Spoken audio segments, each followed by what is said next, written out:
L'étape suivante, c'était de trouver la problématique. Alors, quelqu'un veut bien me citer la problématique? Comment s'explique le bilan humain dramatique de la Grande Guerre mondiale? La Grande Guerre. Voilà, effectivement.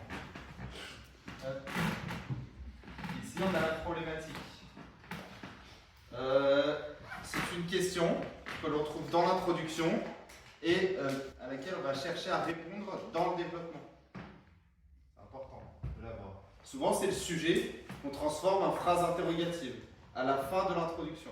Il faut toujours une problématique. C'est mieux.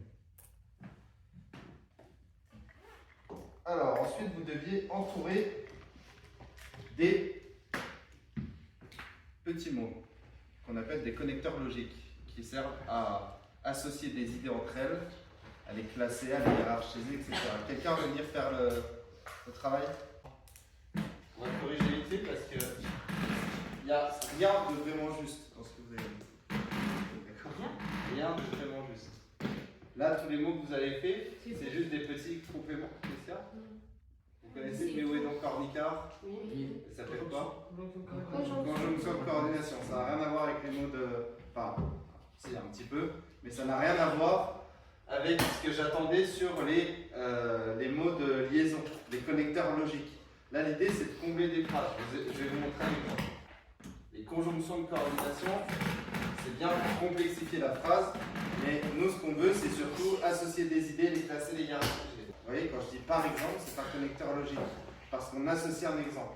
Par exemple, en effet, premièrement, deuxièmement. Au début de chaque paragraphe, on aurait pu mettre premièrement, deuxièmement. Ceux qui apparaissent le plus, c'est ceux qui, là, ici, ceux qui provoquent. Les combats, il y a aussi le mot comme, qu'on voit plusieurs fois, qui vient apporter des exemples et des comparaisons. Donc voilà, ces mots-là, vous comprenez, l'idée c'est de complexifier la phrase en essayant par des mots de liaison, par des connecteurs logiques, d'associer des idées entre elles pour développer vos idées et ne pas rester à le stade de oui, Aya est une bonne élève. Il faut développer. Oui, Aya est une bonne élève. En effet, est un connecteur logique. Elle a des bons résultats en histoire-géographie, en français, en maths et en langue. Par exemple, est un connecteur logique. Par exemple, elle a eu 10 sur 10 à son dernier contrôle en histoire-géographie. Voilà. Et là, on développe l'idée.